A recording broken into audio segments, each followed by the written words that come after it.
Hello guys, welcome to a new video, and as you can see from the title, I want to assure you, do not panic. If you've seen your portfolio last week and overall market situations last week, it was brutal, and that's what we're going to break down in this video.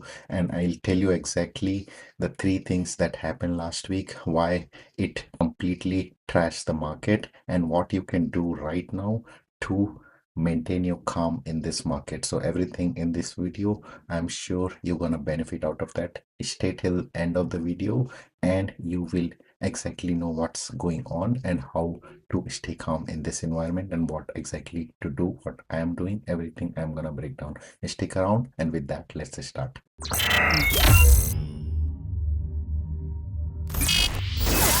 Hello guys, welcome. So in this video, I'm going to tell you exactly three things that happened that kind of impacted this market. And then after that, I'm going to tell you what exactly you can do to stay calm and what I am doing personally to stay calm in this environment and what's my strategy. So with that, let's go with the first reason, right? And that is the job market. So the labor market, right? We saw the jobless claims jumped to almost 230,000, and that's more than expected, right? And the job openings, they dropped to a 5-year low of about 6.5 million, right? Now the media overall is screaming recession, but let's read a little bit between the lines, right? So what this really tells us is that companies are being more cautious with the hiring. It's not like every company, of course, we saw the Amazon news that they are planning the next round of layoff, but not every company is laying off in masses.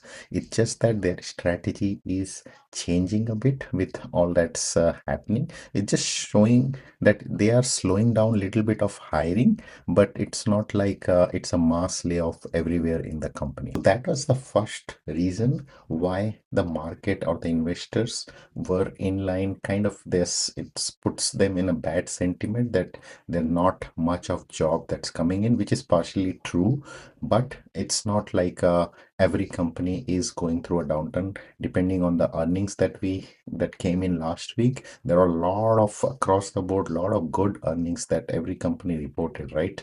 But it's just that market sentiment was not really in favor, right? So it's not all gloom environment that a lot of media and a lot of news channels kind of exaggerated on a lot of things. So that was the first thing. Now let's move on to the second one. So the second big factor, right, and that is disrupting fears by the AI, right? Everyone is kind of freaking out about AI. Microsoft said that they are spending $200 billion on AI, which investors kind of didn't like it because the way that AI spending is not generating the return on investment that was expected. Google again is planning to spend almost $175 billion. So again, this again didn't go well with the investors because a lot of these companies, these tech companies, are investing heavily on the AI, but looking at the return on investment, a lot of investors are worried that will AI make all these companies kind of obsolete, right? So it's a double-edged sword that they're playing against. So that was kind of the main thing why a lot of tech stocks were down across the board for the software, especially it was not a good time to be in a software as a service industry. That's the industry that's more impacted by this, but that sentiment that was felt across the board. Now again, my personal take, right? So all these company, the reality is, right, they're spending this in the infrastructure, right? So they are building the infrastructure, and that's gonna pave the way for the next era of the innovations, right? So it's not like AI is gonna replace a lot of things, but it's just that when the .com, right, when it happened, it kind of everyone felt that that's end of kind of IT, but it's again same thing is happening now. People are kind of comparing with that, but that's not really what's happening. It's different now. They are building, these companies are building big infrastructure and that's paving the way for the next round of innovations that's gonna happen likely, right? Okay, and the final thing, right, that's I feel is the reason, and that is because the tech run up, right? Like if you see, it's kind of it's pretty obvious, right? The tech stocks had run up so much. Like look at the NVDA, it ran up almost 400% in a year, right? Same thing with Apple. All these software companies, they are hitting all-time high, right? Look at the Micron, right? So these companies are kind of they in the last year they have run up huge, right? So if you look at from that angle, this is actually a healthy pullback, right? A lot of these companies are now kind of getting in that correction zone. So it's a healthy pullback that happens. It's a good for the market, right? Overall, and because last week was bad for tech stocks because not all the sectors had that kind of a run up in last year, right?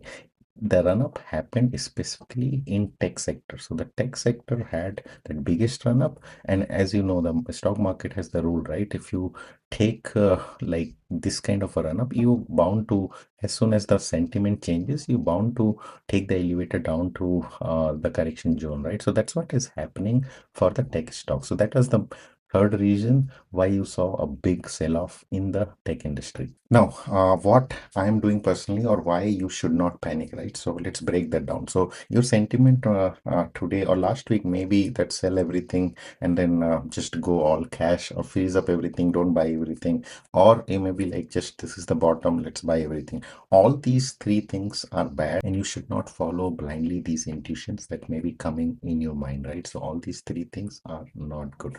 So how you can plan? Let's break that down point wise, right? Now, the first point is your action plan should be, I have noted down here, the first one is review, do not react. Okay. So what does that mean, right? So first, let's take a deep breath and actually look at your holdings. Okay. Ask yourself, did the business fundamental change? Let's say if NVIDIA's AI story is intact, if Apple's is still making iPhone, the way that look at the revenue for the iPhone or for Microsoft, right? Look at the go to the earnings sheet, see if they have made good earnings, right? So all these factors you have to look closely and do not just go by the market sentiment, right? Look at your portfolio, see each company, see if you are still confident in them, right? So do not just react. That's the first point. Now, the second one, right? Cash is king. So that point is always a golden rule.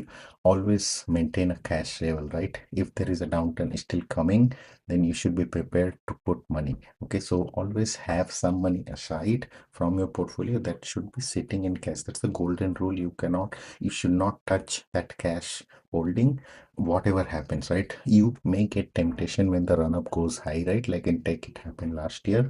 You may be tempting to just put buy and buy and buy, right? But you should always maintain this golden rule, even if it gave some chance on Friday, I believe.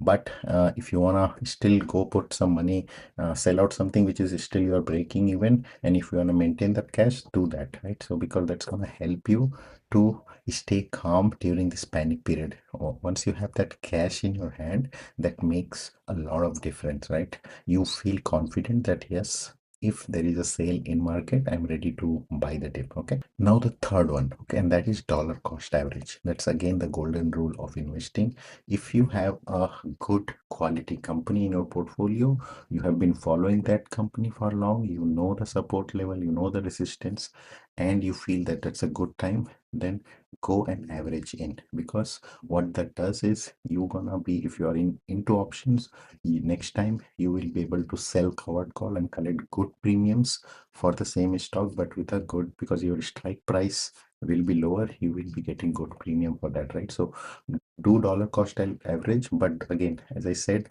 don't just put all the cash and buy the dip completely. Go average in.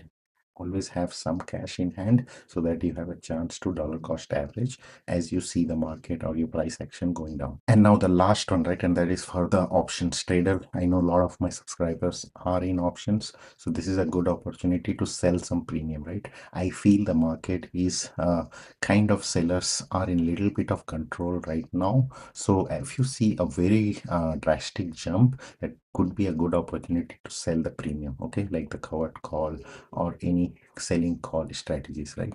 So Find opportunity. If you think that there is a good resistance that you have found, then sell the premium, right? You're gonna get good premiums. Or in the other side, if the sellers are really bringing down the market, then you will have a good chance to get into a market or a wheel strategy for much less money, right? You can start your wheel cash secured put with much less money. So always look for these opportunities. Find the good support level for a cash secured put or the resistance level for a covered call. Okay, so that was a quick video I wanted to make today, because I see a lot of people are in panic. So my biggest advice would be, don't panic. It's the market taking a breather with all that run up that happened.